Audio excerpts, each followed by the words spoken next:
Ladies and gentlemen, get on the edge of your seats because this is an Action Sports Jax special presentation. Storytellers of the 904. 40 years on TV. You know him for his sneakers, and I think for You Know It. Yes. How was that? That was good. That was good. Where did it come from, Dan Hicken? You Know It? Yeah. That came from that movie with Will Ferrell, Frank the Tank. You know it. You know it. Just stuck in my head. It was born. I started doing it and been doing it ever since. So on radio. Yeah. Don't really do it on TV. No, I wonder if it would work on TV. Every night you should have tried it. Oh, that's my first time here in the actually sitting here. I kind of want to shoot at your action with a Go nuts. But I don't break things if you this want. This ball might break. I'll smash Olivia's USF thing, and oh dear. All right, what's up? Yeah, Storytellers of the 904. It's Dan Hicken. Yes. We're actually doing a summer series with Dan with 40 years on TV. Mm-hmm. And gosh, Dan and I have gotten so close. This might be the most awkward one we do. I had to remind myself, like, hey, where did all this begin with Dan? What don't I know? Yeah. About Dan Hicken. There probably are some things. You've probably heard most of the stories. Probably, but usually you land on something. And so we go back to the beginning. We all know what's going on now. Right. And it started in Buffalo, New York, at least your life. That beginning. Yeah, that beginning. The very beginning. We won't go too deep into this. Oh, gosh. But from Buffalo to New Paltz to New York to Florida to back to New York. Gives you my New York sports flavor because I grew up from. there. And then we moved to Miami when I was about 13. I lived all over New York State. I actually had a couple years in Silver Spring, Maryland as well. My dad was in education, and he was sort of moving up like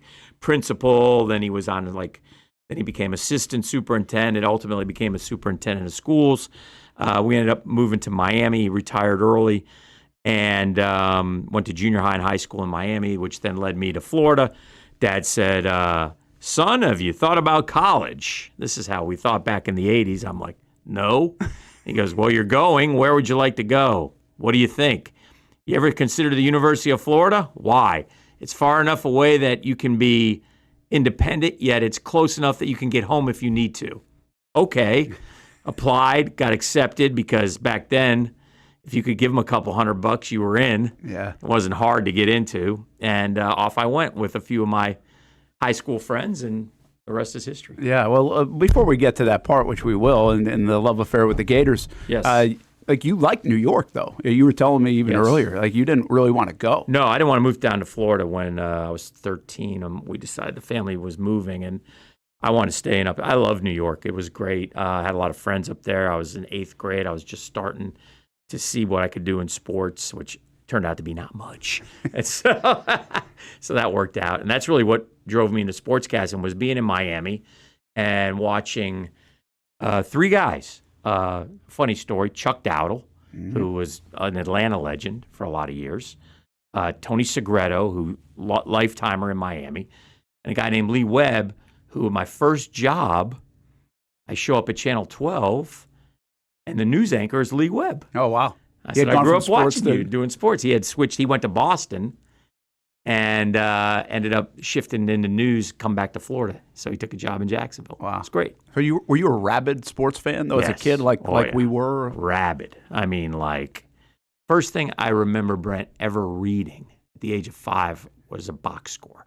Yeah. And I can remember having a newspaper and being fascinated, and I still remember this. It must have been early in a baseball season, and it said Baltimore 5-0. I don't know why. I could still see it. Huh. And then I started reading the box scores and was just always. And you know what's funny was my dad was he was in education. He loved football, but he wasn't a huge sports fan. He liked it, but he wasn't huge. And so there was no pushing into it. I just gravitated to everything about it. There was nothing I didn't like about sports, man. And when I was in New York, I played, like, again, talking about challenged as an athlete. I couldn't skate, so I'd play on my sneakers on the ponds, hockey. But I was good in the street hockey because I could shoot. I always had a little bit of eye-hand coordination, but I had no speed. And then just everything. I just love sports, man. I love sports. And you have brothers and sisters and stuff, but not, like you said, not really like an athletic family. They're not watching. You're kind of just. Are you a little black sheep in that? Yeah. Or that you're the... Yeah, definitely a little bit of a black sheep. They like it, but they don't love it. I mean, they don't live it. They don't. I have a brother who graduated from FSU and a sister who graduated from FIU, and like I can't even give my brother grief about Florida State. Yeah, he's not even. It's not worth it. I mean, don't get me wrong, he likes it, but he doesn't. They like sports, but they don't. Not like me. I was the weird one. Yeah, and you reserve that for your son now. Yes, your other one of the sons. We'll get to in just a bit. But so Miami, you don't think like I'm going to do this as a kid, but you kind of fall in love with watching those guys. Well, so like in high school, sort of gravitated to the Dolphins, the only game in town, and then Dad would take me on Friday nights to Miami Hurricane football games. Okay, and O.J. Anderson was a running back for them back then, and then Lou Saban came and sort of he was before Schnellenberger, and he sort of changed the way he put Miami on the map. He sort of is the guy who really said, we're going to recruit the kids from Miami. And he's the one who first, these kids are really good. If we can keep them here, we'll be good. And he sort of started to change that. And then Schnellenberger obviously finished it. But that was, that love of sports there. And I stayed with the Mets, obviously, and the Knicks and the Rangers. We didn't have those teams down there. So it was fun. I was just, and then in high school, I went out for the basketball team. I wasn't good enough. I got cut. It was a big school, so I could always swim a little bit. Sunrise, right? Sunset, sorry. So I always played, I played water polo and swam. It's one of my favorite Dan Hicken nuggets. Yeah. Is you played water polo. Yeah, honorable mention all county. Don't ever forget that. Honorable mention all county water polo. But the funny thing is, you and I have that in common. I grew up like playing baseball and swimming. I swam a lot. Yeah. But I never, we would play water polo as a fun day of not training and swim. It was great. It was great. But I never heard it was a sport in high school. Yeah. I can't believe it was a sport. That was great. Does anybody do water polo still as a sport in high school? Yes, I believe so. I believe they do. In California, obviously, but in South Florida, I think they do. Were you pretty good? I was good in water polo because swimmers don't have eye hand. Yeah. And so I could take the ball, and I played defensive hole, which is sort of, I cover the best offensive player. And, I'd be sitting there and just pound the guy. We'd have fights. It was great. But I would get the ball like sort of like a point guard, top of the key type thing, or if I was a defenseman in hockey, but I could, like the goalie, big goal, I could like go like that and put it in the corner of the goal, put it in the corner of the goal. I could throw it. Most of the swimmers couldn't do that. And then the swimming part, I was like not good at all. I didn't really want to. Swimmers in Miami would do 2-a-days. Oh, yeah. I wasn't doing 2-a-days. So he'd say, okay, I need you to finish 4th in the 200 free. I'd say, okay. So it'd be like, 6 guys, I got to finish 4th. Yeah. Or have you ever tried diving? No.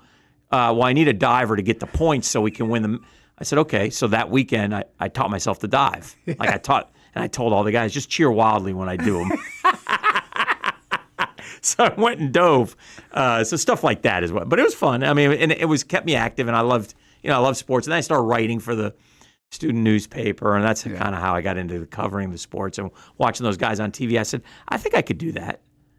So I said, let me chase that and see how it works. So when you went to Florida, you kind of knew you were going to track toward it. Yes. I went right into the broadcasting. I got my first, my freshman, sophomore stuff out of the way, and then went right into the broadcasting stuff. One thing that's But I joined a fraternity along the way, and that sidetracked me a little bit. I was going to say, how much did it sidetrack you? Quite a bit. Kind of set me back a little bit in terms of growth. That's another thing, because the Dan I know doesn't touch a drink. Yeah, that Dan did. But that Dan did. That Dan was hardcore. Yeah, so you're pretty. I mean, that was full fraternity, full go fraternity. I'm in the fraternity. It's a fraternity party. I've got to be there. Yeah, especially in that time in the 80s. I mean, Animal House and everything, right? Greatest. Like that's. But I'll tell you this: to this day, and you know this, 40 years later, 25 of us just went on a golf trip. Yeah. I mean, it's a unbelievable group of successful men who've all had wonderful, blessed lives, and I think one of the things. The positive of the fraternity, and a lot of people have different mixed opinions about it, but the positive of the fraternity was the fact that we all competed against each other for everything. We competed for the girls, we competed in sports, we competed in grades, we competed in we do a breakfast club because we knew if we had first period, like 8 of us would get up and go eat breakfast and then go to class to make sure we go. So stuff like that, I thought that was healthy. Yeah, that's actually where I was going to ask you, because if you don't grow up, and I was kind of like this too. My parents were not sports oriented. Yeah. So but you're a very competitive person. Yeah. At least the guy I know, I think, and I don't think it's just because the Mets winning or losing, or the Knicks winning or losing, or whatever. But it feels like you're pretty competitive. So do you think it came more from the fraternities and that kind of stage of your life? Probably. Yeah, I think that's a big part of it. I think almost to a point of unhealthiness. Like you can't, there's things that you compete in family stuff that you're like, what are we doing? Yeah. What am I doing? Yeah. Well, young or. But I remember this. My dad loved golf and tennis. When we were in Miami, he retired early, so he was like a ranger at the Kendall Lakes Country Club. And we go and play tennis, and and I'll never forget, he told me this one time. He said, Daniel, he always called me Daniel. Daniel, we'll play tennis, and I'll continue to beat you. And then one day, you will beat me. And by the time you do that, you'll feel bad about beating me. And he kind of was right. And I finally beat him, and I wanted to be joyful. I was like, oh, you really are just a regular dude. I just whipped your ass, old man. Big deal. So, yeah, I was thinking about that. I know you're pretty tight with your late mom, but are you more mama's? Yeah. My dad is a great guy. Like, my dad and I became much closer after I grew up. He wasn't around near as much as, he was busy with work. Superintendent's a lofty job. He had a lot of stuff going on. He had some demons as well. It was one of the reasons I don't drink is because alcoholism ran in my family. My dad, his dad, and I kind of made the conscious decision that I'm not going to do that in front of my kids. So anyway, and he died young. He died at 61, which I'm 62 now. So, and it's weird. It's like the circle of life thing, but you miss them. But I was always tired. I got my mom to move up to Jacksonville she was up here for, a good 10, 11 years. That was great. She lived in my neighborhood for a while. So it was great. I used to go jogging, and I'd stop at mom's, go in, open the fridge. I'm 40-some years old, chug the water right out of the fridge. It's awesome. So, yeah. That's good stuff. Yeah. So how fun was Florida? Oh, it was the best. It was the best. I mean, 81 to 85, great times. We had, we called our, the fraternity the cage. We would go sit at the games. We'd scream, and then we would, have these parties on Saturday nights. And I mean, school got in the way of fun for sure. And I'm glad I was a broadcast major. Some of my friends did much better. But yeah, those guys were great. Like I said, you've met some of them still to this day. We all are very close, very tight. And I think the best thing I can say about those guys is there's a lot of those guys that it could be 3 a.m. and I could be in trouble. And if I pick up that phone, they'll be there. Yeah. They'll be there still to this day, which is very much rare. That's pretty cool. Yeah. Gators aren't very good in football. Huh? Gators aren't very good in football. Right now. No, then. Then? No, they were just Charlie Pell, 0-10-1, but you know what? It meant a whole lot more. And we were there when they won, and then they took it away from us. We partied in the streets of Gainesville. We tore down. I can go to the Independent Florida Alligator. There's pictures of us on the field after we finally beat Georgia, tearing down the goalposts. And my boys carrying the goalposts out of there. I mean, it was like we road trip to Baton Rouge. My friend, shout out Al Bubba Lance, had a test, so we stayed, waited for him. See, we did get the school done. And we left about 8 o'clock at night. It was like 5 of us. Drove all night to Baton Rouge, got a hotel, slept for about 3 hours, some cheap sleep, got up, went and partied at the, we took a bottle of whiskey and a box of chicken and went and watched the Gators beat LSU. Sat in the upper deck at Death Valley. It was unbelievable. So doing things like that were just great experiences. Was it all football, like from a Gator fan perspective there? Because what's basketball and baseball like? Well, Norm Sloan was there. Stormin' Norman, great guy. Yeah. And we got better in basketball. We made right after I left was our first ever NCAA appearance. Yep. But You'll tell us that story in a bit. Vernon Maxwell and those guys. But and baseball was good too, but it was football. It was football. We lived for football. Yeah. Yeah, at 11 Fraternity Row. All right, so you graduate and then no job. You're getting in the business. You know That's that. the way this works, or at least it used to work. Is that you probably you put a resume tape together? Resume tape back then, yeah, and talked to a few people who were in, and they said, "All right, well, you got to just go." And I said, "Okay." So I got in my car. I drove up to Savannah. Met a real nice man there. He was a news director at one of the stations who would later come down here and work in Jacksonville. Great guy, one of the influences in my life and professionally.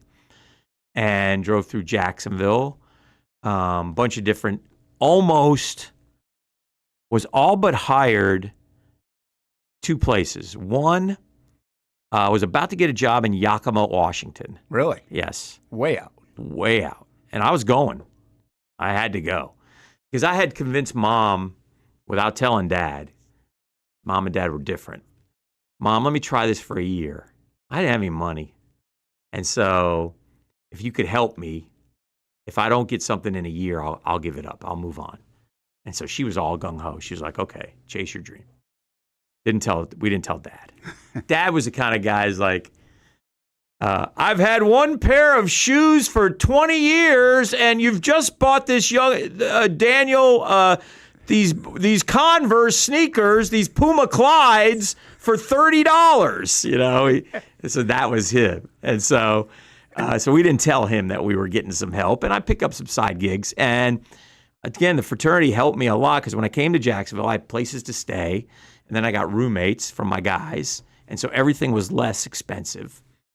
Because a guy named, there was a guy here in Jacksonville, Channel 12, named Rock Rote, who was Tobin Rote's nephew, and he was a sportscaster, and Randy Ruditz, who, God rest his soul, got ALS and passed away, and just took me under his wing and taught me the business like nobody else.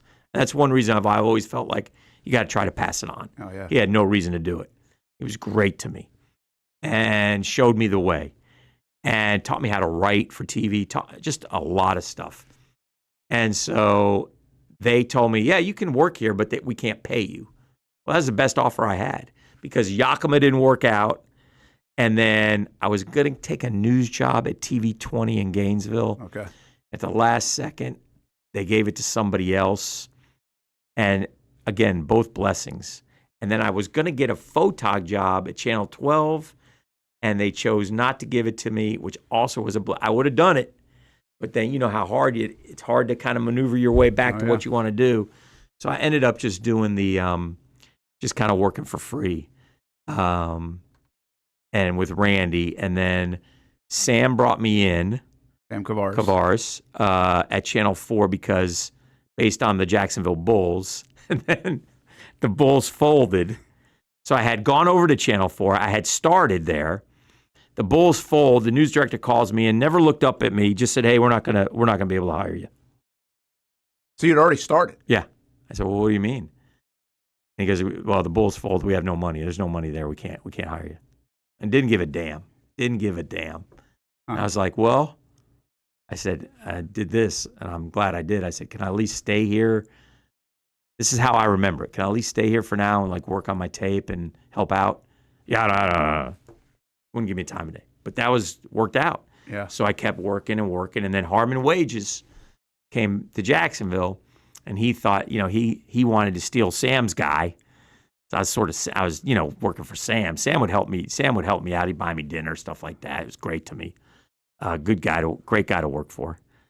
And so Harmon comes and they offer me $200 a week. And I'm like, yeah, I'm in. Let's go. It's a big raise. And Harmon's got a condo out at Sawgrass, big job. I mean, he's dating, engaged to, at the time, Deborah Norvell from Extra or whatever that show is. By the way, from my way, she's like from Fall River, Mass. I think it is or something. Yeah. So it's like, this is great. And Harmon had some issues of his own, and I was young, but I would get opportunities that I probably wouldn't have gotten otherwise. And so he sometimes would call me and he'd say, "Hey, boy, you got your jacket?" And I go, "Yeah, I got my jacket." And I go, "Okay, I'm not coming in today." I'm like, "All right." So I'd be doing the shows. You dream of that, by the way, as a young. I'm 23 running the show, bro. So it was Great experience. And then Harmon left, but they kept me. They brought in 2 other guys, and they made me the weekend guy. So 1988. Okay. So you've been I there now a couple graduated. years. I graduated at the end of '85. So end of '85. So I started in Jacksonville in January of '86, and I worked for free it took me 8 months till I got that job at Channel 12. So it was 8 months of Junibug, sliding me some cash. You made that deal. And I did some like TPC. I got a gig with ABC Radio. I was sending in voicers and stuff. Yeah. It was great. Just whatever I could pick up. That's amazing. I would do. And I lived with a good fraternity brother, a friend of mine. I think I've told you the story before. He found me a mattress on the side of the road. I didn't have any furniture, nothing, but he had all kinds of stuff so we could sustain. Had a lot of spaghetti back in the day, a lot of ramen noodles. It's just like college. Just It was really. worse. It was worse than It was college. actually worse. College was sort of paid for. Like you had like a food, you eat at the meal fraternity plan. house, meal plan. So this was you're on your own, and you're like, oh boy. So what do you walk into the landscape? You get Harmon Wages, Yeah. and they hire a couple other guys. You said Mm-hmm. you're the weekend guy. After Harmon left, it was John Lawrence and Gary Gupton, Okay. and then me, and I was the weekend guy. Yeah. Yeah. So that was- and Sam's at 4. Sam was at 4. Like this place doesn't exist. Yeah, no. CBS It was Fox. Channel 17, and Glenn Fisher, Glenn Fisher. who's worked for the Jags for a lot of years and was terrific. And Glenn, I think, worked at all 3 stations, if I'm not mistaken, which I didn't really do. I don't get credit for Channel 4. Why not? I never got paid. I don't think I get credit. That dinner from Kavaris didn't count, huh? If he wants to give me credit. He wants to give me credit. He was good. He was always good. And then the Times Union, so obviously we're in that scope. This is pre-Jags. Yes. It's a college town. Late 80s, very much a college football. town. Very much a college town. JU basketball. That's why I keep bringing it up with people. I just want to pound that home. Like that's the landscape in the late 80s, right? 1980, like I can remember, I got here in January. I stayed with another fraternity brother's family until I found a place to live. Shout out to the Cummings. Appreciate them.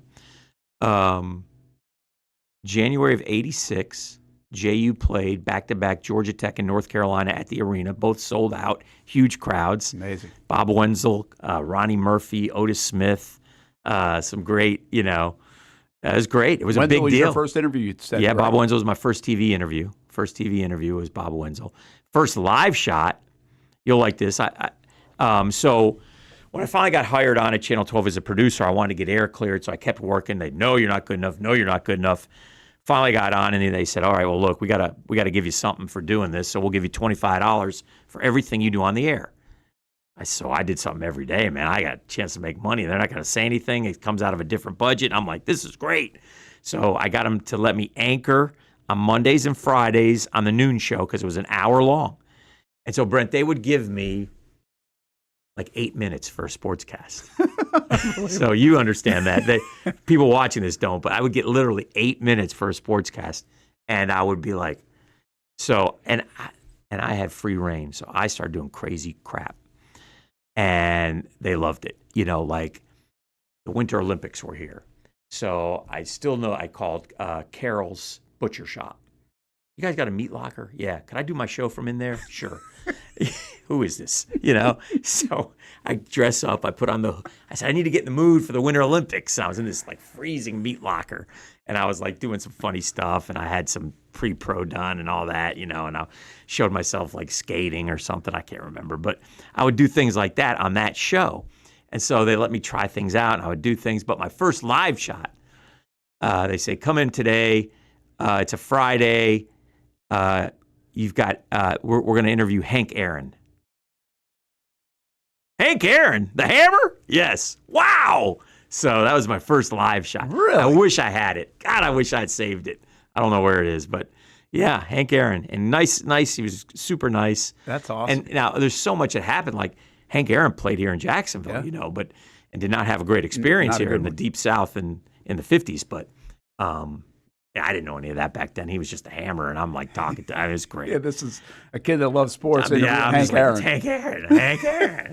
Hank Aaron. And I'll tell you what, I was going to jump ahead, but another, I won't get back to this story, but it's in my head right now. Don Shula opened the restaurant Shula's here years ago. Okay. It's not there anymore. No. Now it's just at the airport. Shula Steakhouse. And so I get the invite. come have dinner with Don, David, Mike. I grew up in Miami. The Shulas were Royal kings. Yeah. Kings. And David, quarterback at Columbus, went to Alabama, my age, a little, I'm sitting there with Don Shula. And one of my first brushes with greatness was Pops came. My dad used to teach a class for the University of Miami in the Bahamas. So he's over in the Bahamas, and he comes back and he hands me an autograph. And it says something like, Dan, keep after it. All the best, Don Shula.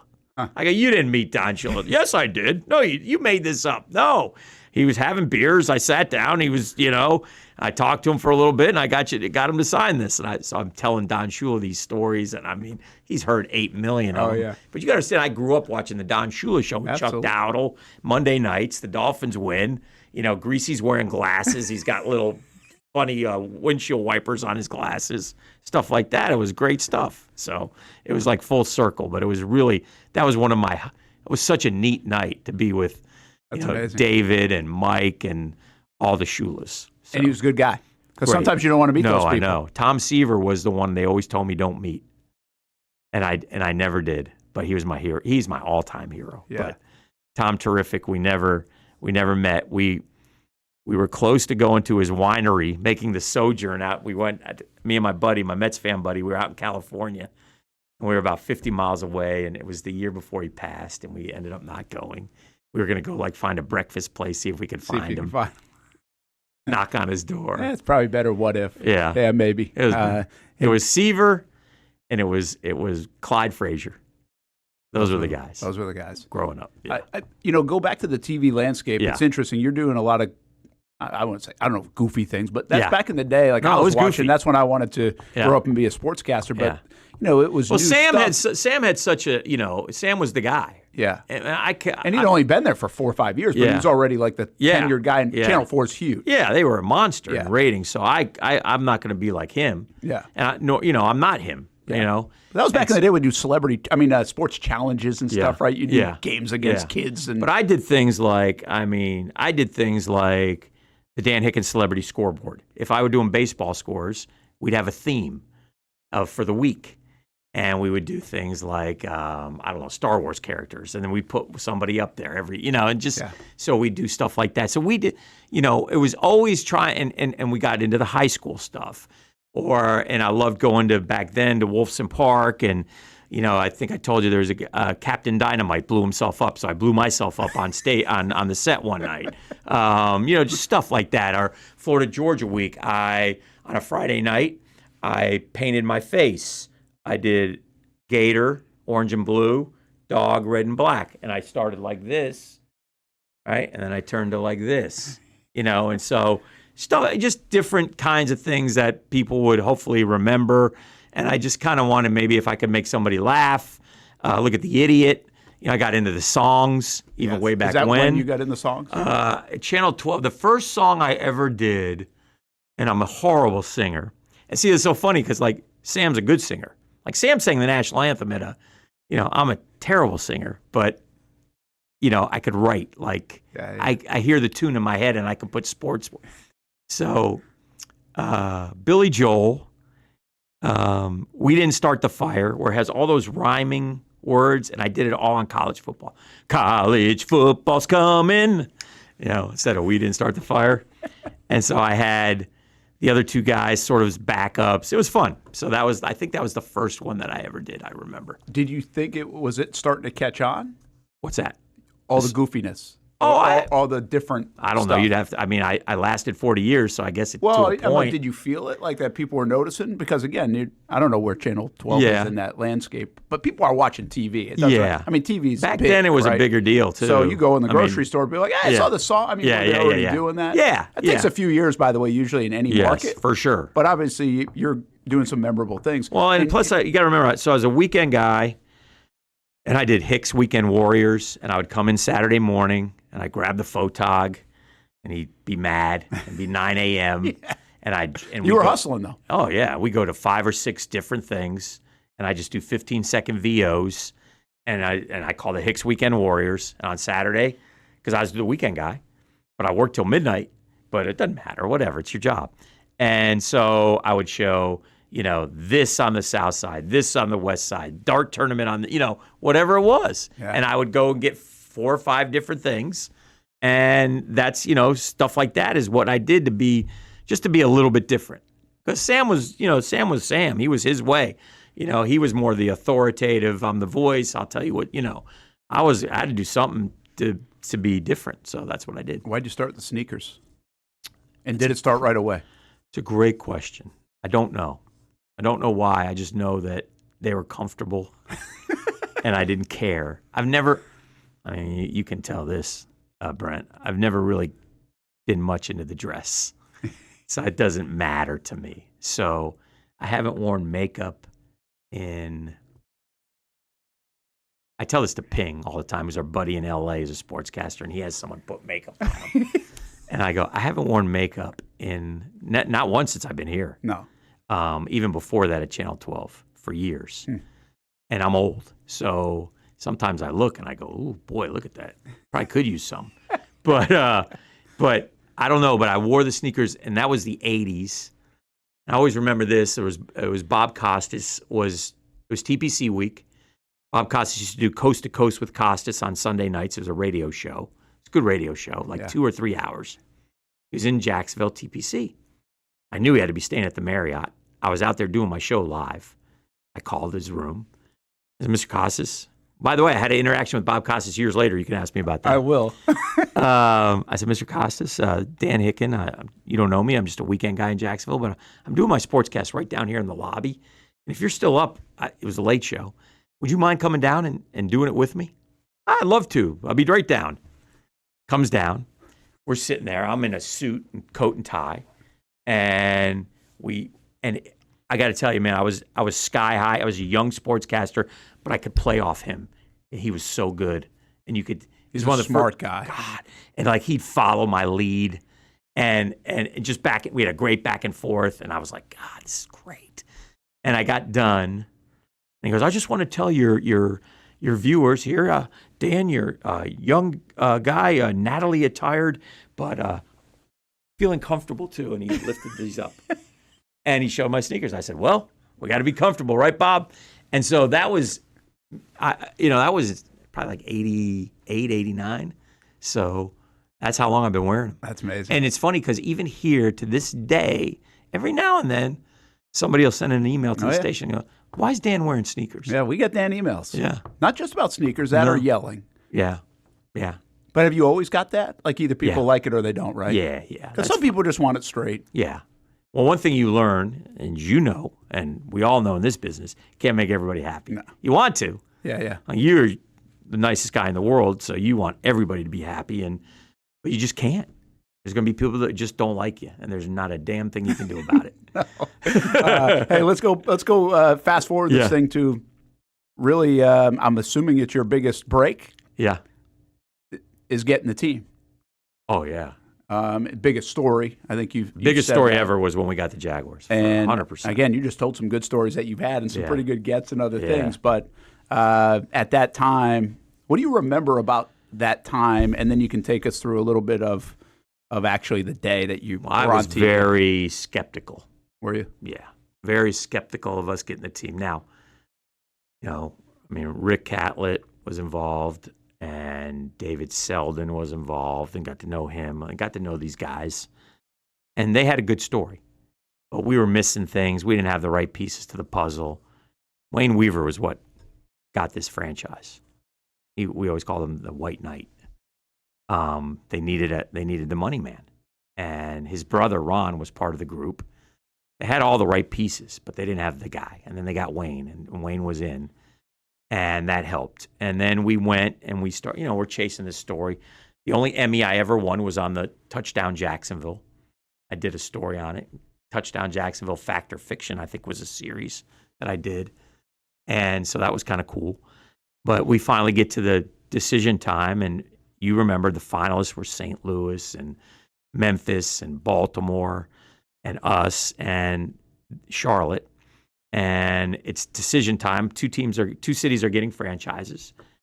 And they gave one to Charlotte. And we didn't get one. And I remember specifically, I was so pissed doing my show that night, and the Charlotte guys were right next to me, and I'll never. Look at these guys, they're popping shit. Hey, you want some Jacksonville? Shut up. I was going back and forth, and you know me. I know that, Dan. Yeah. So I was giving it to them pretty good, and basically the way I interpreted it was the NFL said, hey, listen, St. Louis, you got to get your crap together. You're not going to get a team. Yeah. So we're going to let this go for another 30 days. Yeah. You got 30 days. St. Louis was a mess. And unfortunately, Walter Payton was the late, great Walter Payton was a part of the ownership group. And so he's the one I remember most from St. Louis. But it's ironic now that we have all the St. Louis guys who are with the Jags who were tied in, they weren't tied into that, but they know about that movement. But anyway, so a month goes by, and so we're back in Chicago, and we got to go to all these, owners' meetings, and got to know, got to be a part of it, and we actually sent people. It wasn't just me; it was me and a news guy and photogs and producers, a whole team, Yeah, and money's big at that time, by the way. The TV in the '90s, and live trucks. Oh yeah, and whose live truck are we using, or are we going to drive up ourselves? Yeah. And anyway, we get word that, day or two before, some positive things are starting to, wait a second, what? Really? Possibly? What? And we had a young lady, Mo Gordon, great producer, great field producer. And she worked her way in. She got some information as well. And next thing you know, we're getting the team. And it was like, it's so funny that we've covered sports, and I've got to cover my alma mater winning national championships. I've gotten to cover the Jaguars. I've gotten to cover the Olympics, the World Series. I mean, name it. I've gotten to do it. Been very blessed, but that still brings the goosebumps to me when I talk about it, because it was the greatest day in Jacksonville sports history, and to get that team. And they're walking down to the announcement, and I'm yelling at Duron Cherry, one of the guys I knew was, one of the owners, minority owners. And I said, Duron, we get the team. Thumbs up. Oh, my God, we're getting the team. Everybody's screaming in the studio. People are at the landing popping corks. I mean, they can't believe it. And I think we stayed on the air like all night. It was like a telethon. Yeah. It really was. It was unbelievable. We never got off. We just kept going. We grabbed people. We talked to people. I mean, just one after another. It was fantastic. The only thing that would top it would feel similar is a Super Bowl. Super Bowl. Right? That's the only thing left for me that I want. But even the way you covered it. Yeah. Because if the Jags were to win a Super Bowl, we'd stay on Yeah. a lot of the night. Right? My favorite, I used to tell this to Tom Coughlin. Tom, when he first started, wouldn't let the assistant coaches talk. Yeah. And then they got good. I said, you know what, Tom? They make the Super Bowl. You can't block them. They're going to be at media day. I'm going to get every one of them. That was the hope. Did you break the story? Do you feel like you guys, because there's some back and forth there, right? Sam Between says he Ford? did. I say we did. I don't know the clock. I need the clock. But it was like that close? It was really close. And I don't know if you were louder. I could imagine that. Yeah, I was definitely louder. But I don't know. He has a great story about it too. So, and the other station was there too.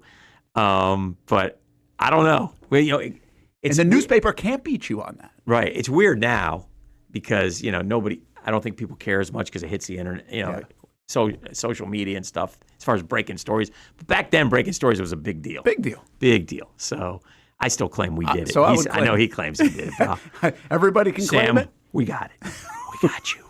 Who's going to dispute it? All right, so from a coverage standpoint, there's a story Dan's told me in the past. I wanted to tell you as well, just to get a feel. Again, if you're a younger person trying to feel what this place was like in the mid to late 90s, I think this illustrates it. You've told me stories, I don't know specifically, but maybe it's 99, maybe it's 96. Maybe it's 96 probably.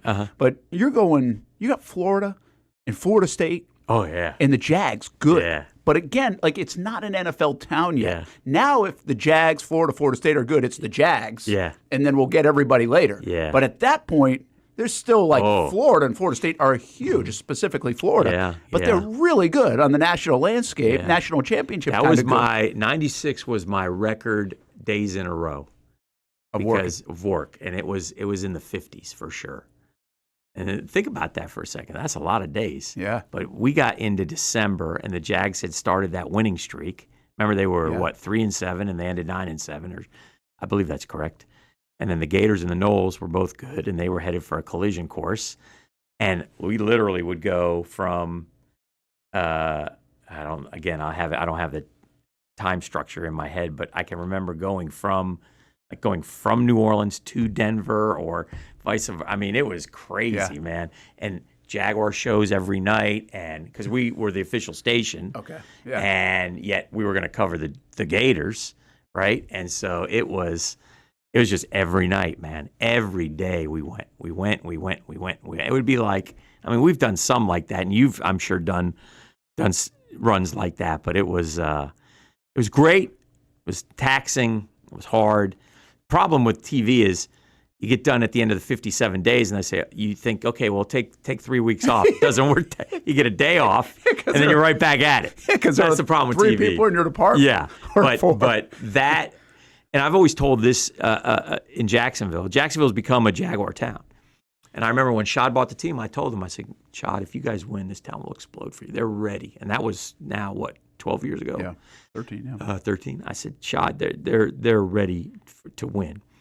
But back then, it would be, all right, if you go speak, and we, speaking engagements, and they like to hear you talk, and I remember it would be, all right, who has questions?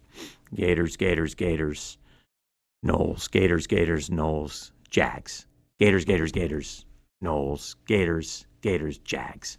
Now it's Jags, Gators. It's different. It's totally flipped. Totally flipped. Yeah. In my opinion. No, I think it's it not has. it's just reality. Yeah. It's reality. I mean, we can see the TV ratings. Yeah. But you're right. We can go out there and talk to people. It'll be the same way. I can remember, take you back even further, when I first got to town, and I remember, the Bulls were, they never got back going. But you could walk through the old Regency Square Mall, and there'd be Bulls stuff everywhere. Wow. And you could buy that stuff, too. They love that. They wanted some football. They love their Bulls. They love some football. Where did you decide, when people get in our business, writers, even on TV and radio for that matter, and you kind of try to be neutral? Yeah. You never really tried to be neutral. I didn't. Did you remember that being a conscious effort? Yes. You're like, screw that, I'm not doing it? Yeah, I do. And I thought this, and there probably was an incident where somebody found out, but I thought this, you know what? They're going to know where I went to school. Back then, they knew a lot about you. They knew about your personal life. And we also talked about it on the air. So I said, they're going to know where I went to school. And I'm always going to be a Gator. So I'm going to root for Florida. And I'm just going to do it and let the chips fall where they may. I joke around with you, Gator born, Gator bred, I'll be a Gator when I'm dead. And I don't know, this TV gig is great, and I love it. It's my career, but you know what? I'm more loyal to Florida. And so it worked for maybe not in any other town. Maybe it wouldn't have worked. Maybe I would have gotten, I don't know. Yeah. It was, I don't know if I didn't feel like it was, I've always felt like God shined down on me in terms of, getting fired. Because everybody gets fired, right? Yeah. But I would always have the best of luck. Like we bought a station, but we bought them. They didn't buy us. Therefore, I stay. The other guy, stuff like that. So it was always felt like I was always just, for some reason, a step ahead. Or I don't like this guy, or I want Dan to be my sports guy. Things like that. So it just worked out. It just worked out. I don't think it was any. I worked hard, but there's a lot of luck involved in this gig, man. Yeah. A lot of luck. I know, the old guys over the years have probably given you a hard time, the old scribes and everything. Oh, yeah, they didn't like that. They don't like that. No, they didn't like that. That's just reality. Yeah, they didn't like that, but I didn't care. I didn't care. I love those guys. I'm just like, this is what works for me. I think others picked up on it, and I think we get that a lot more now, right? Yeah. The ESPN guys, the local guys here, there's way too many Gators here in Jacksonville now, in terms of, because we have a great school there for this. True. It's gotten only better. But I experienced that up in New York with Syracuse. Same stuff. A lot of Syracuse folks, and they were rooting for Syracuse. Yeah. So it's been a part of and our they're going to history. know. And in the end, it's sports. So what's wrong with it? Yeah. Now here's the ironic part. But yet I get pissed that Reggie Miller's doing the Knicks Pacers series. How is that? Why do I get pissed? But I do. You do. Or every announced team sounds like they're rooting for anybody against the Mets, right? That's also true. But like Herbie would always bug me because Herbie, just embrace it, man. It's okay. You're a Buckeye. No. I got to be neutral. You're not neutral. You can't be. If you played for a team, can you be neutral? Hell no. No, you can't. Come on. Can't get it out. And that's okay. Yeah. We'll see how Tom Brady does during the Patriots games. Well, he doesn't do those games because they're so bad. Most of us know how to throw.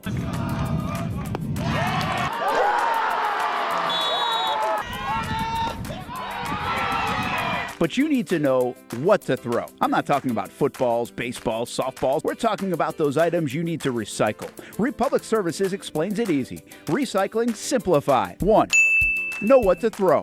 When in doubt, throw it out. 2.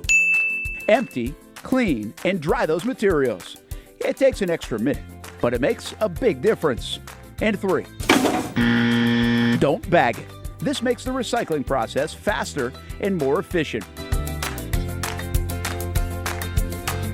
This is a look at the Republic Services North Florida Recycling Center. You can make this process even more efficient.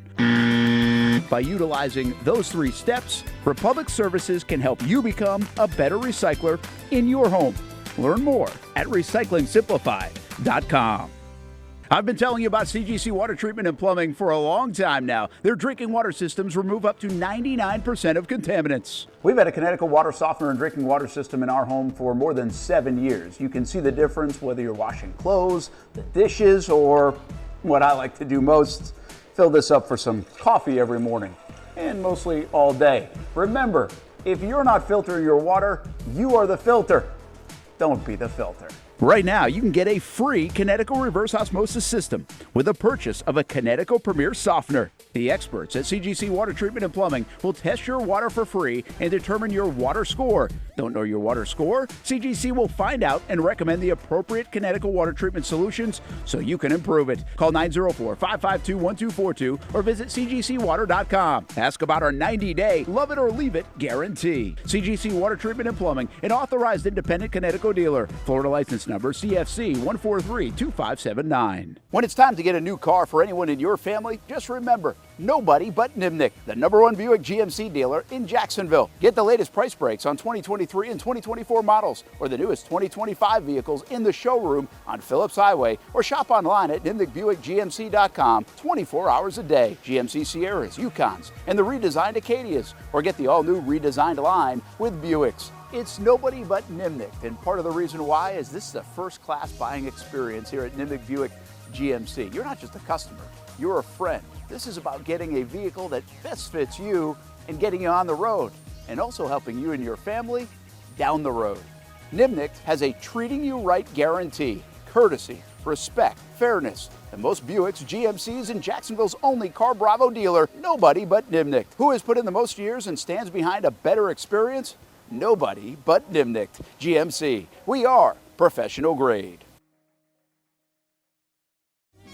Ladies and gentlemen, get on the edge of your seats because this is an Action Sports Jax special presentation. Storytellers of the 904. All right, hey, a couple of things you mentioned. I want to get to the radio in a bit because that's become the second chapter, if you will. I don't know, or maybe it will be the last chapter too. You mentioned Bob Costas. Yes. It's a great story you gave about Bob Costas, but the people really know anything about Bob Costas and Dan Hicken. Yeah, it's the one that got you suspended. I did. I got suspended for a week, no pay. Sorry, Bob. He was very nice to me, by the way. It was my fault. But I used to do these rants on TV, still do. And NBC had the Olympics all the time. And I was doing radio, too. So I'd get a little ornery as the coverage would continue. I'm like, can we say goodnight? And one night, and you can go to, you can look it up on Google. One night I'm like, he did it again. He did it again. What? Bob Costas, they won't say goodbye. We've got to show these little gymnastic girls, which probably wouldn't be a good thing for me to say in today's day and age. I gotta hear from, I got to have him interview, they interview, this interview, that interview. And they don't care. They don't care about us on the East Coast. They'll just keep going, 12, 12:15, 12:30. And I went on and on. And so the local bosses didn't like that. And so that was, but funny thing was, 4 weeks later, I'm down at Hammock Beach. And I get a phone call from my news director. Hey, did you say something about Bob Costas? Oh, yeah, I do that every time, which I do. Yeah. Well, what did you say? Well, you can go look at it. I just making fun of the fact that we're going on late and I'm tired and blah, blah, blah. That's how I interpreted it. They called me in and they said, was this premeditated? Well, I do it every 4 years. So, yeah. And then on Twitter, right before I went on, I had said something. And so that's what made them really angry. And, Was this 08? It's a great question. It must have been. I think I just got here. Okay. And if you mentioned Twitter. Yeah, Twitter was there. So you tweeted. I was on Twitter. Must have been 08. Yeah, must have been 08. But I don't think it was 12 that late. No. And so anyway, they gave me a 1 week, and I had to write a note of apology to Mr. Costas, which I did. And he wrote me a very kind letter back. Did he? Yeah. So it was cool. At all in the letter, did you reference the first time yes. you met? You did. I don't know if you remember this. However, I met you and such and such. You were so kind to me, blah, blah, blah. And his only thing was, his only point, I think he was a little bit ticked because it went viral, by the way. That's the other thing. It was on Fallon? Or? I was like Weenie of the Week on some show, national show. Stern got me for something. Anderson Cooper got me for something. I'm like, and Mrs. Hicken was none too pleased with the local newspaper because they kept it up on their website for like 2 weeks. But it was a slow news cycle. I was trying to explain to her. She didn't like it, which I appreciated her defending me. So I kind of dug that. And I think we might have even canceled the subscription at that point. I don't know. She was not happy. She don't like to get played with. So anyway, but yeah, so it was fine. And he was forgiving. He said, the only thing I don't like is that, the viewer might interpret it as, and I'm like, absolutely, 100%. But yeah, that was a 1 weeker. I had a couple others along the way. You got suspended. Decorum prohibits me from telling you, but there's about three suspensions with no pay. And somewhere after that, so around 2011, yeah, you're done at First Coast. Yes. Did you see that coming? No. What happened was, so I was at First Coast for 28 years. And there was a contract offer in front of me. And it wasn't a great time for the economy, but they were definitely taking advantage. And I, again, very blessed to make the money we make. I was happy. It wasn't bad. But I said, you know what? If ever I'm going to jump, maybe now's the time to jump. So talked to Mike McCormick. Who's our news director. Your news director. He used to work with you. He used to work with me. And Brent's the guy over here. And so... Well, I hadn't been yet. Oh, you weren't the guy yet. We actually got announced on the same day. That's right. Brent's not the guy. And he says, well, do you want to come over here? I said, well, let's talk. So we went and talked. And Mike asked me, well, what do you want? And I said, well, I don't want this. I got nothing to lose, right? Because I can... Yeah. And by the way, First Coast can match. Okay. And so I bumped up the salary pretty big, which I appreciated. The vacations, things like, just stuff. And he said, okay, I want you to work with Brent. That's great. I know Brent a little. Yeah, I knew you fairly well. Not great. Not great. And I'm like, that's fine. I think that, well, I'll get to that in a second.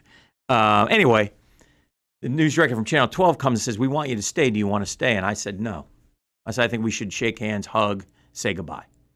So they made me work to the very last day without telling me, but I knew they were going to let me go. So I was like a couple nights I'd be taking stuff. Why are you taking stuff? I'm just spring cleaning.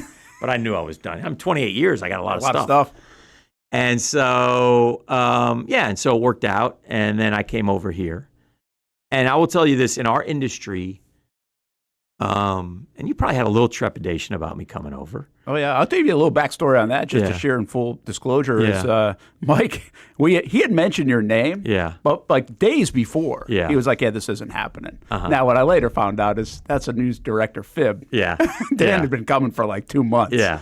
So Yeah. they were trying to be coy on it, and Yeah. obviously with everything going on, Yeah. and eventually landed. And out listen, again, the hard part is, there's there. That's other an people, odd situation. odd situation. Other people are going. I had to work with Steve for a Steve month Ridley, or who so. was our sports director at Yes, the time. yes, but I he was had then been- taking over for him. He Yeah. knew he was out the door. Yeah. And Dan's coming over, obviously one of the biggest names in the market Yeah. at the time. And I can't do anything on air for 6 months. That's right. It was also Played that interesting. up pretty well. Yeah. So that was fun. We had fun with that. But anyway, so long story short, I'm just telling you, in this business, those rarely work out. Where you and me, because you're sort of you have a number one guy mentality, and I have a number one guy mentality. But I felt like Mike says, "Well, Brent's going to be the sports director." I'm like, "It's fine with me." And honestly, I think you feel this way. He's a better sports director than me because he's one of the best communicators in the industry, and so he will go to the meetings and he will represent and he will do all that stuff. I didn't want to do that anymore. I just wanted to be on the air. Years. Huh? You had done it for 30 years. I had done it, man. I'm done. And so it worked. It couldn't have worked out any better for me. But there's also times where I'm like, you do it, because you need to be out there. Yeah. I'll do what you want me to do. It wasn't that big a deal. But I didn't feel as much. If it was 10 years earlier, it would have been more competitive. Yeah. I'm doing the show tonight. No, I'm doing the show tonight. Right. No, we just signed so-and-so. I got to do it. Yeah. That's how it would have been. Yeah, that it was never really like was that. Thing. Yeah. It was never really like that. Which that's a big credit to you. For And me, you. You could have come in here and done that. Yeah. Right? That's fascinating part of Yeah. all of it. So do you feel like you got fired from 12, though? Because you kind of made the decision. No, I didn't feel like I didn't feel like I got fired from 12. Okay. I feel like from here I did.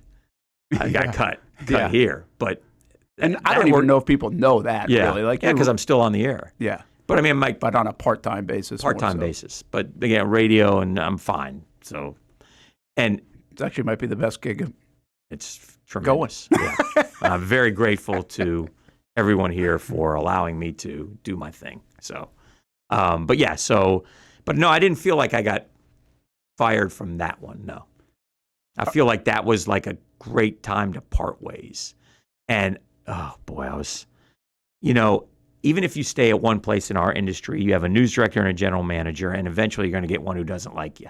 And it was always a challenge for me to outlast them. Yeah. And I finally had gotten to the point where I didn't want to outlast this one. I just wanted to go. Yeah. And I did. So you had a situation happen years earlier, a very public situation. Yes. With your anchor teammates and your then wife. Yeah. And I've never asked you this, but did you think about quitting after that whole situation? No, the only thing I thought about a little bit was I was doing for people who don't know, I was married to the mayor years ago. And so, and the mayor ended up marrying the weather guy. And so they're together, and I'm, again, very blessed. I got the best wife in the world now. She's a great lady and takes wonderful care of our family, and I couldn't be any happier. So thank you for asking. But the only thing I thought about was I had just started doing the play-by-play for the Jags. In like the preseason games? Yeah. And I'd gotten some really good reviews from people like in the industry. And so I was at that point, I was like, okay, because I had 2 little kids, 4 and 2 years old, and I was going to be their daddy. I was going to be around. I was going to raise them. I didn't want to leave them. And so the only thing I somewhat looked into was, could I go do play-by-play? And you know how play-by-play works. You leave, you're gone 2 or 3 days. Yeah. But I had the kids half the time raising them up. It would have been manageable. But I sort of found out in my looking into it that I would have been like the, what was Mountain West Game of the Week. Hi, everybody. Dan Hicken here for the Mountain West Game of the Week out here in Provo. We got a barn burner tonight. So I was like, I don't want to do that. I wasn't going to jump ahead to, SEC or so. I decided, no, I'm going to stay. I'm going to make this work. And you know what? Again, that it was an unfortunate deal, but it worked out for the best, I think, for everybody. Yeah, listen, this show hasn't been as much about personal, and that's about as personal as it gets. Yeah. But I will always, the way I bring it up is you seemingly handled that and since then so graciously. Yeah. And I mean, I think how that was. did you do that? I think I had a lot of really good friends and family, and I really, at that time, really zeroed in on my faith and realized that, you know what? Everybody gets thrown curveballs in life. I mean, it's not the greatest thing in the world, but it's not the worst thing in the world. I'm gonna be okay, and I got a lot of blessings, and I should be more grateful than ever. And then I feel like I was being watched out for. So it worked out well. All right, I'll ask you the $1 million question then. Yeah. Was it awkward every night? Not really. I will say this, like, okay, so here's the set, right? And you got news person, weather person, and so here's Dan doing sports, right? And so they're, she's tossing to me. And so let's say you're going to toss to me, and so I could do this while you're talking to me. So I'm not really even looking at you, but it looks like I'm looking at you, right? Yeah. And so then I take it and I run. So it wasn't too bad. Yeah. I mean, listen, there was a lot of angst and anger and, for a while, but forgiveness is a powerful thing. Yeah. What year was that?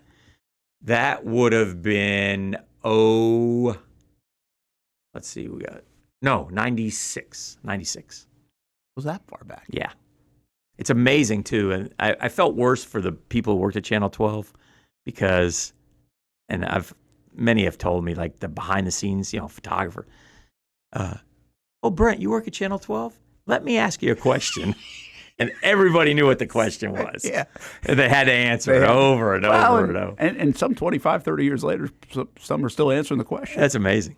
Right? It was amazing. It's like, But it's unbelievable, actually, now that you say it, and I put numbers to it, that you still worked there for 16 more years. Oh, yeah.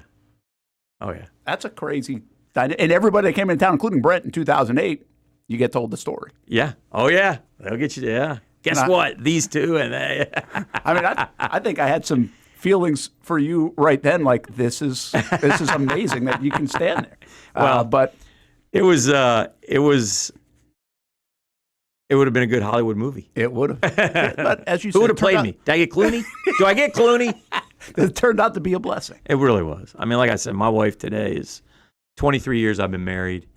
We have a son who well and have taken good care of, and he's a great kid. So, and then my older two are now here in Jacksonville. I couldn't be any happier. Tremendous family. Yeah. The kids are great. The kids have handled it great. Yeah. Everything. Yeah. And other than being a Florida State fan. Yeah. Drew, right? Yeah, Drew. You can even get over that. I get. He's out of the will. He's out of the will. All right, hey, listen. The radio. You worked for the Ball way back. Yeah, that was short lived. I don't know how long it was, but it was a great experience. Now, was that on your own, or with that with Prosser? No, that's about me. I did my own show. Just your own show. Yeah, I did. Like who else is on there? Is that we like Lamb and like there were some regulars, but then they had a celebrity lineup for you get a 2-hour window one day a week, and I got Fridays. And it was like 99-ish. Okay. Because I remember AFC Championship phone calls. Yeah. So yeah. Yeah. So hot time. But it was different. It was a lot different back then. But yeah, a lot of good dudes. But my real move into radio was with this guy Bernie Daigle and me and Pross. And Pross was doing weekends, and he had 3 young kids and looking for a way out. And so the radio came up, and we kind of worked out a deal between us, and the rest was history. And so we got there, and then that station sort of belly upped, or became Spanish. Okay. One night. Pretty common. Hey, don't come in tomorrow. It's going to be Spanish. It's either Spanish radio or Disney. What? At that time, right? And so, but we found with Steve Griffin, who gave us a wonderful opportunity, and we've been there for forever. So Yeah, what? 10 now what? 18 years? Well, we had the 15. Yeah, it's probably about 18 because we had the 17, 15. years? Oh, I know. It was Final Four. Florida's Final Four in Atlanta was our first show. Wow. So 07? So that would have been 07. Yeah. That was right before I got here. Yeah, so like 18 years we've been doing that. So but you guys are fresh. So you and Pross are on TV. Yes, we did a show called Sports Final on Sunday nights. Yeah. Gene Fournette still refers to our show currently as Sports Final. Yeah. And It's Action Sports Jack's primetime. yes, it is. And we had a good repartee, and it was fun, and we do crazy stuff as well. Even on that show. On that show. And so that was good. And so that sort of translated into the radio. And so they gave us a shot. And, we had become such good friends, talk on the phone every night, talk sports, blah, blah, blah, that kind of thing. And so it worked out. It's crazy that we've been doing it as long as we have. Yeah. And I mean, again, it's been very positive and very successful. You feel like you're more radio guy than TV guy now? Probably, yeah. Yeah. I mean, radio's more full time. So, but I'll always be a TV guy at heart. I'll always be a TV guy. But I'm way too good looking to not be a TV guy. Somebody tell you that? When they say a face for radio? Yeah, you don't have that. Yeah, no. My dad always told me to go into news because he said, you don't see any old guys doing. I would think he would be proud looking down now. Like, hey, Dad, I'm 62 and I'm still doing it. Yeah. That ain't bad. Yeah, you got Not bad, Dad. That gray hair looks good. Yeah. That looks good. But yeah, that's a good question though, TV or radio. I think radio allows you a little bit more being yourself. Like Absolutely. I was wacky on TV, but radio you can and you can't fool TV, you can fool people. Like if you don't know, and I say this because you know sports and I know sports. It's the only thing I know. But if you don't know sports, you're going to get caught on radio. Yeah. You're going to get caught. Yeah. On TV, you can get away with it. You can. Yeah. Oh, yeah. People have for decades. Yeah. There's a lot Only of guys. Only a couple minutes. Yeah. You got 2-3 minutes to fill. Try to fill an hour about something you don't know. Right. That's a lot more difficult. That's a lot tougher. So, yeah. You guys think you guys really do get in battles, though? Yes. Like screaming arguments. Like get mad at each other for a day? Yes. Not even a day. I think maybe a day. I think one of his greatest gifts is he can flip the switch when we're done. Like he can get ticked off, and we get ticked off at each other. And you know me, I can get ticked off. But at the end of the day, like when we leave, I'll see you tomorrow. And that's a gift of his, more so than me. I might be a little more of a grudge holder, but I've been working with him so long that I kind of know who he is now, and I know, like. He still won't admit that the Mets had a better year than the Braves last year. It drives me nuts, but it is what it is. How long can you do it? As long as I stay sharp, like mentally, I think I can keep doing it. So you don't feel like it's like TV's winding down. Yeah. TV, I got my 40 in, which I really wanted. You should be proud of that. That's pretty cool. Has anybody done 40 years of sports in Jacksonville? I don't think so. We don't think. I mean, Sam would be the only one. Yeah. And Sam came in 80 and he didn't make it. Yeah, he didn't make it. It's been 6-7 years since he's out. So yeah, that's a pretty cool badge of honor. And I don't know, like Matt Cooney. I won't make it. No, Matt Cooney had a lot of years. Walt Dunbar had a lot of years. I don't know. Those are Jacksonville sports legends, though. But TV's only been around since like the 50s, man. Right. Like, that's almost hard to do math-wise. Yeah. So I don't know. I'm extremely. That's one thing I really wanted to do. I told you that was important to me, and now it's just like having fun, helping out. I got a kid still in college, so I want to get him through. So 2 more years, we'll see where we are. Do you think I know you're proud of the morning show. Uh-huh. Do you think at some point in there you guys could have tried to go national with it, or were there dreams about that at all, of doing that, or is it just a good gig staying in Jacksonville? That's a great question. I think I've had a lot of people tell me we should have. I think there's some bad national radio, by the way. I think right now if I was 42 instead of 62. Like I think what you've created here is terrific, and maybe it'd be something that I would try outside of television. Yeah. But I don't know. I like I love Jacksonville, and I think one of the reasons it works, and it's funny because I have some friends who also told me radio is dead end, Hick. You're not, and I go, why? And they say, well, because satellite radio. I go, no, people want to hear about what they live, what they have, what they're going through. They want to hear about hey, we were at the Little League field. They want to hear about why is my electric bill gone sky high this month? Yeah. They want to hear about what's the best cable here in Jacksonville. What should we, like I was over at such and such last night. Did you? They relate to us, I think, because we've been here for a long time. That's right. I think that's a cool thing that you don't get on Saturday. And they want to hear about the Jags. They don't, and they don't get to hear about the Jags on Good Morning Football and such. We are in a protected market. Yeah. Even if the Jags win 2-3 Super Bowls, Yeah. NFL Network and ESPN are not coming down here every day. Nope. Like they would do for Dallas or New England. They would have an embedded guy here if we won 2 or 3. I mean, in Dallas or in New England or in Chicago or in New York, but not here. No. So that's why I think it works. All right, now let's give him a backstory here because there's a time where Dan almost doesn't make it to 40 years in TV. Yeah. Potentially. Yeah. Or you and I end up doing a show together. Yeah. Yeah, on like the radio. 7 or 8 years ago when ESPN 690 started. That was the thing. So I don't think people tough. really, it's funny, people don't really know that story much. Yeah. But that was a tough. We were in a tough spot. We're in a tough spot. Basically, You were, the station I was, came to we us. were. In our contract, The we TV had, station came to us. Yeah, because they own the radio stations as well. Right. And so if they ever started a sports show, we would have to come over. As long as They paid us what we were making at the radio station.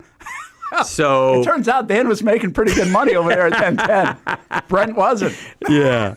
So But that was 6 weeks of. yeah. So we had to meet. We kicked it around. You got to understand that. Listen, I have a loyalty to 1010. I have a loyalty to Steve. I have a loyalty to Jeff. So it was intriguing, but so man, and you were in a tough spot because you more so had to because now I also knew if I said no, that might end my TV gig. Yeah. And you were ready for that. Yeah. But By the end of the 6 weeks. Yeah, but I had to call him out. Now we had the story goes, so we were going to have to do it, and I was going to say no. And I've told him no. And I'm not talking to the radio guy, but I'm talking to our TV boss, Bob, who's a great guy. And he says, hey, bring that, W-2 form? And I'm like, oh, yeah, sure.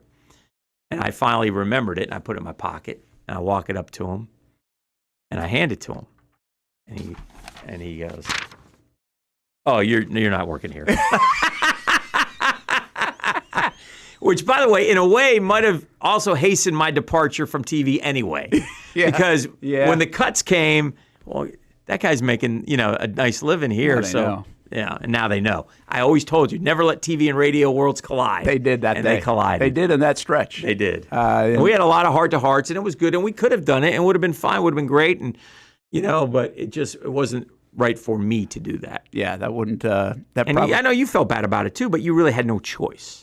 Yeah, it was a wild time. Yeah. That was a wild 6 weeks. Good. Yeah. And again, nobody knew, because at this time, nobody's writing about that stuff. Nobody's talking about that stuff. No. Back in that happens in 1985. People are writing about it, right, and talking about it. And a lot of these things that then transpired. All right, before we get out of here, favorite story? How about favorite story outside of the Jags coming?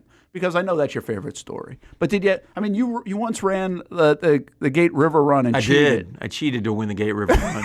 It was a great story. I mean, and the executive producer of the news department hated it, and then it won like 5 awards, and she had to apologize. That's great. So what I did was, and I literally down the hallway. I literally did this. So it's the Gate River Run. It's River Run, Saturday. And so I got a guy on top of Channel 12 building, and I got 2 cameras stationed there. So we had shot some back stuff, but in a nutshell, the race starts. I jump in front with the lead pack, and I'm running and I'm sprinting. It's one of the first times I realized how fast these damn runners are. Yeah. I mean, they're running like 5 minutes. I mean, it was unbelievable. And I'm sprinting to stay but we got to get the shot of me in the lead, right? And so then I did a bunch of different things, like I jumped on the bus, paid the toll, got the bus to drive down the road, passing people by. I walked into the river. I'm water skiing, actually me water skiing by the Hart Bridge. Instead of going up the bridge, I'm going across the bridge. I run across the finish lines and I have people chanting my name, and so then I cut to Lee Webb, our anchor at the time, and he's on the set, and he goes, "A disturbing story tonight here in Jacksonville as we learn our own Dan Hicken cheated to win the Gate River Run," and then you see these cops pulling me away and cuffing me, and it was a fun story. It's just a fun story, and people got a kick out of it, I think. But I did it years and years ago. But gosh, we had so many great stories. I wish I could. I loved covering high school sports. I loved walking on the field. I loved being able to tell. They would shut down for you. You can get whatever you want back then. And you guys, you think you did one of the first half-hour shows in the country? I think, high school sports, we've definitely, the football Friday nights was... Back in the late 80s. Yeah. That'd been pretty early. Sideline 89, Sideline 88, something like that. I don't know when we did. Sideline 90. I love when kids come up to me, I was on Sideline 92, or, and they're not kids anymore, obviously. You got my name wrong. I go, I'm sorry. Butchered a lot of names, as we have through the years. Butchered a lot of names. That is going to happen. I did a live shot in a hot air balloon one time. Ooh. And right before we did it, and we're up in the hot air balloon, and I had this photographer he won like 20 Emmys in Miami. And actually passed away in a helicopter crash in down there years ago. But wow. Terrific talent. And we're in this hot air balloon. And he's I think he was down on the ground. I'm mic'd up, And the wind and the storm came up. And people were holding. It was about to go like shooting off. And there's power lines. Oh, boy. I mean, it was not a good situation. Scary. Probably the scariest moment in my career. Like, should I jump out of this thing? Like, wow. We're in trouble here. I mean, people are like holding on, trying to, four corners, trying to hold on to this hot air balloon. So I always remember that one. That was crazy. But yeah, we had fun time. Is there a story you didn't do that you wish you'd have done? Oh my gosh. I'm sure there are. You know what? It's more so now because I don't get really to do them anymore. Yeah. And you see these stories. You're like, I did Timmy early on when he was like 15, and that was fun doing that story with him and his family, and just what a phenom. He was such a well-known kid. Did a great sit-down. I did Bob Hayes' last interview, the Bullet, and it was bittersweet because it was sad. He was living in his mom's house in a makeshift bedroom in her living room. He was dying from cancer. It was awful. But he was a very sweet man to me at that time. We did this Jasper Award show. I wish you were around for that. Yeah, you've told me about this. I should have brought that up. That was... one of my best friends in the world actually put it together. But, I mean, only this guy could do it. But he brought in George Lopez and all these stars to host there was two shows, a local show that I did, and then a show after, like a statewide show. But he even got, imagine this. This is all you need to know about that award show, state award show. He got Tiger Woods to stop on a golf course and accept his Jasper Award. Really? You don't get Tiger Woods to stop and accept anything. It's like the ESPYs before the ESPYs. It really was. It was unbelievable, and it was so well done. And we went into Ken Tonning, also a great man. It was very good to me, one of my old bosses. And we said, we need an hour of prime time. And he gave it to us. We did the Jaspers. And we went down to Orlando to a Magic game. And it was me, my friend, and a photographer, Mike Kaminsky, another one of my old photographers, great guy. And they were bold dudes. And I was off getting somebody else, and they walked in to a room where Ahmad Rashad and Michael Jordan were. It was the Bulls and the Magic were playing. And he goes, excuse me, Mike, can we get you to say it's Jasper time? Get the hell out of here. One of the great moments ever. But we got Phil Jackson. Man, that's crazy. Yeah, what we had years, so that's like late 90s into the early 2000s? Yes. Did it run for like 5 years, 10 years? It was probably about 5. It was great. And it expanded, it got bigger. We brought in guys from all over the country to present. Walt Frazier came in. I can't tell you the number of dudes. And it seems so improbable in today's landscape. Yeah. Well, Mark and Tony were, part of it. Yeah. And Fred and it'd be like the best, the winner of the best coach in the state of Florida. Yeah. Tony Dungy of the Bucks, Tom Coughlin of the Jags, things like that. It's great. It's great. Did Arliss hosted it one year. Robert Wool, is that his name? George Lopez hosted it. Who else? There was Kevin James. That's crazy. I'm hanging out with these guys. That's awesome. It was great. It was great. Did you feel the first time you felt older in the business when Tim said Mr. Hicken? That was a good one. Dang it, Timmy. Was that the first? No, I was more mad at him. They wouldn't come give me a one-on-one instead of just answer in front of all those people. No, I think it's the hair. I think the hair is when I. But you've stayed pretty young. Yeah, I think it's the white hair though. I'd say Bob Barker syndrome. Yeah. Like people, I used to have dark hair, and people come back from college and like, oh my God, his hair's gotten white. And then see me in a few years. Yeah. I moved back to Jacksonville. I can't believe you're still on the air. Stuff like that. Yeah. That's pretty cool. Yeah, it's been great. That's not what a thing. great ride, man. I was going to say, what do you feel like you build the legacy when that happens? You think about that stuff? No, not really. My legacy is my family, but I feel blessed. I feel very blessed to be a part of the Jacksonville community for a long time, and I never, I had a few people along the way, start a foundation. I didn't want to do that. I'd rather give back in different ways. Like, can I go to this? Can I help here? Can I do that? Those types of things. So I think that allowed me to be more effective and more make better use of my time than focusing in on just one thing, So I think that. But legacy, no, I don't really think of that much. Well, although I wouldn't mind having a school, a street, and a bridge named after me. A statue somewhere. Statue. Get a statue. They're building downtown. I mean, just throw it in the budget. Just throw it in. And you have some connections. Yeah. That probably wouldn't go over well. We finish with this. Yes, sir. When you think of Jacksonville sports, who do you think of? Oh, wow. You ask me these questions at the end, and they're great questions, but I hate to answer them because I'm afraid I'll say the wrong, But just the person name. I mean, you can go a million. There's no right answer, wrong answer. And I know you can name 5, but when I said, you mentioned Tim, you mentioned Bob Hayes, you mentioned Coughlin. I didn't tell my Chipper Jones story. I didn't get to go into my Chipper Jones story. We got time. What's the Chipper Jones story? Do you think Chipper Jones, Oh, he's one of them. Chipper was great. Chipper was great to me through his whole, I went and interviewed Chipper at the beginning and at the end. That's one you feel hold on. That's also cool. I went to Atlanta, and his was his final weekend, and sat down with him and did a one-on-one interview. And he was very great to me.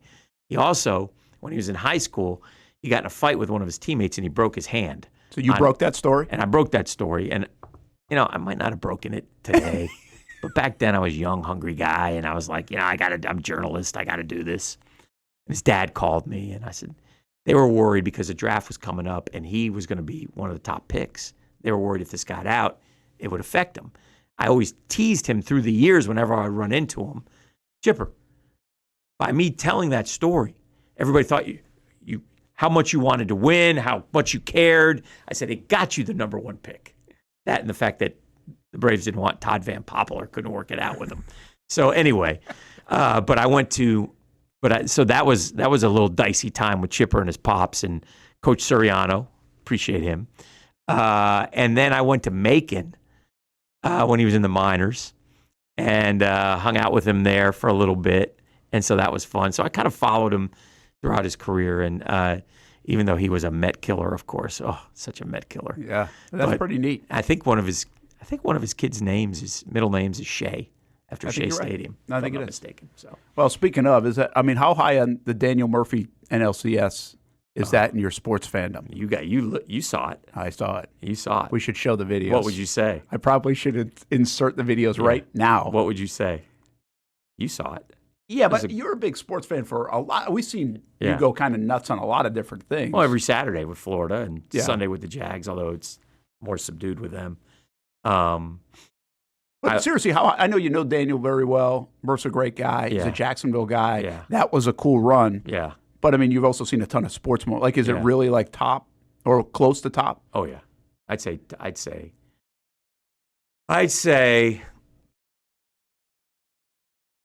as far as Jacksonville things, if the Gators count, the first one, beating FSU, was awful special. The Jags, I don't know which one hurt more. both AFC. There was 3 of them, but the first one didn't hurt as much. But the 99 and the 17 hurt very much. You were there for 17. I still think it was kind of your fault because I started calling about the Super Bowl. You looked over at me and we're gonna win this game. Yeah, well, there were 10 minutes to go and we had to make reservations. Yeah, we were up by 2 scores. 3rd and 18. Miles Jack wasn't down. Ugh. What about Tom telling me a couple of weeks ago? Yeah, just said it. Yeah, he's like he wasn't down. He's like, do you know what this would have done to the people of Jacksonville? Yeah. And that man means a lot to me too. Yeah. I mean, and Tony and Mark and covering those guys in the beginning was so much fun, bro.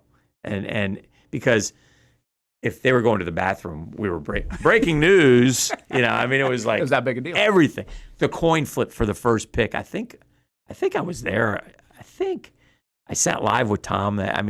And we were, and this is Tom Coughlin. Tom, we need you live at 5, 6, and 6. I mean, it was crazy. Access was different. Yes.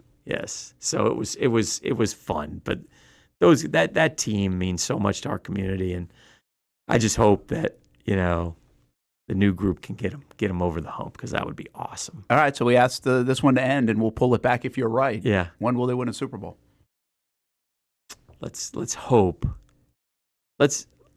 Let's win a Super Bowl with this regime. Let's win a Super Bowl with this regime. I don't know that they will, but let's do that. I'm more of I got to see it to believe it. 30 years of getting your head beat in has made you a little more pessimistic. It's 30 years. And we've had how many good ones in the 30? 5? Yeah. I mean, really good ones. Yeah, I've had 2. Yeah. In 17. Yeah, Stewart. You've had more. Stewart kids around about his record since he's been here. It's just atrocious. Bad. So, but let's hope that this regime and the new stadium and all that can finally put us over the top. Well, we'll bring you back on TV if that happens, if you're not still with us. I appreciate that. Dan Hicken, one of the best storytellers of the 904. Some great stories. Thanks. We appreciate your time. Action Sports Jax Primetime. Saturday at 10:30 on Fox 30.